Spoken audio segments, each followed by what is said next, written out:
দুইটা মন্দিরই এখানে একসাথে। মহাত্মা গান্ধী যখন আসছিল সহিংসবাদী,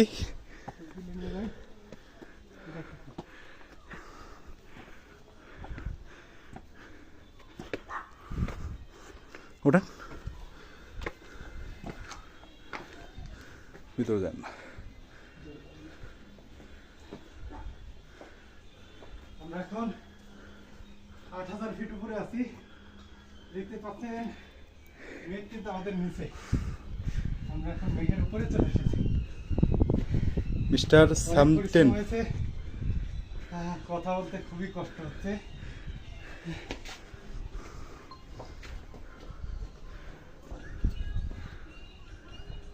সর্বোচ্চ চলে যাবো।